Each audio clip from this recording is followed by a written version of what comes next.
I started at Regis, and it's kind of those situations like now where you jump into it and you find out, yeah, I'm gonna give it my best, and I think it's gonna work out well.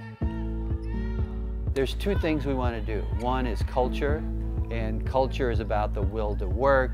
It's being courageous about competing, and it's having a team-first attitude. And then the other piece is we gotta bring in talent and maximize the talent that we have. Those are the things I think that attracted me to USF. How do I bring that to the program here and then move forward?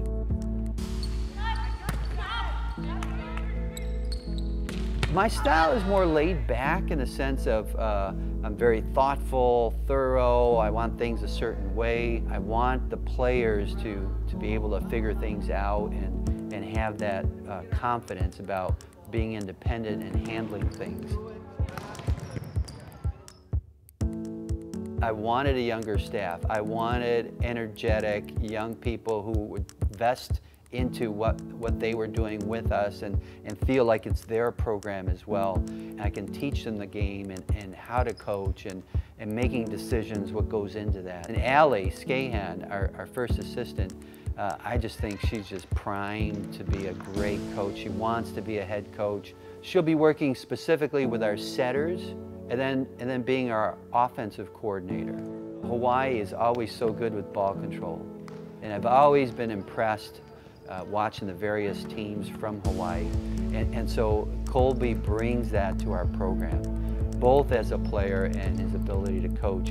And kind of like Allie, he's been prepped and he's been building for a coaching career way before he stopped playing. So Mitch is from Illinois. He was a player in college. He played club volleyball at Illinois State. And so he's going to help us, especially with our right side, blocking and net play. That's what he's good at.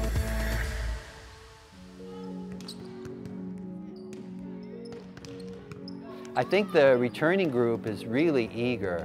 They're like, okay, we'll have a coach and we'll have stability, and that's the nature I think that I bring to USF and to athletics here. Then I think the new players, whether the transfers and as well as the freshmen, I think they're going to just bring not only their energy but their talent, And so I think adding that talent to the returners, they're all eager to prove themselves and prove what USF can do. For our setting, that's probably our most important position for our sport. And we've got Trish coming back, the Australian. It has a great head for the game.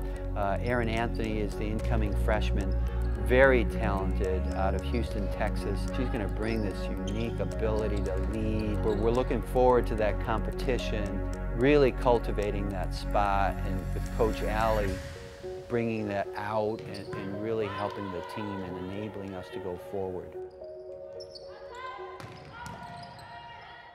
The ball control position right now is wide open. We've got a transfer from Cal, Sabrina Blackwell, and then we have these returners.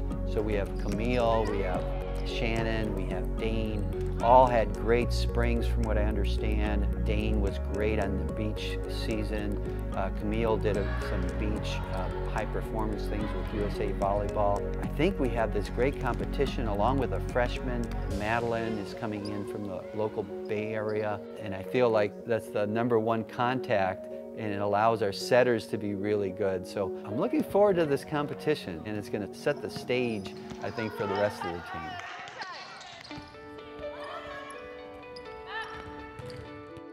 So our pin hitters are our scorers. They got to be able to put the ball away. Kate Ashman is a gal who originally was a middle, but she's going to be somewhere on the pins. She has all the tools to be super successful. Carly Lowry's coming back, did a nice job filling in left and right last fall, and she played over in Europe on a tour in July. Then we have a freshman, Erica Ronda from Arizona, and we're looking for her to help us with ball control and be able to score as well. So between those players, I think they'll be able to help Emily Zinger is another player from Texas, a big kid, strong. And then Laura Leap is a transfer, middle right side maybe. Big block at 6'4", terrific leader so far. Middles, so we've got Mo from the Netherlands, so we got the Dutch Wonder coming back, and she's got 2 seasons. I think she's one of those kids that wants to prove herself, and she's done quite a bit of work this summer. Super enthusiastic, is always that positive kid. And then I think the wild card is Nora. Has a kind of upfront attitude about things, and I think she's going to be the one that's going to be able to garner the team and steer them through some of our rough patches, because she's such a realist. So between the enthusiasm of Mo and the realism of Nora, I think we'll have this great combination, this great chemistry in our huddles as well as in the locker room. We have 4 weekends of play before we start conference in the WCC, and the WCC is a fantastic conference for volleyball. And we've got a really nice tilt of competition. You know, a lot of middle of the road and then some highlight kind of programs like Long Beach, Cal State Northridge, Fresno, Nevada Reno, San Jose. So we really have our work cut out for us. But I like the fact that we'll be tested early and obviously often, you know, in preparation for the WCC. We as a staff, we just want to set up that environment so that these athletes have the opportunity to be able to compete and emerge, you know, with what they have inside of them.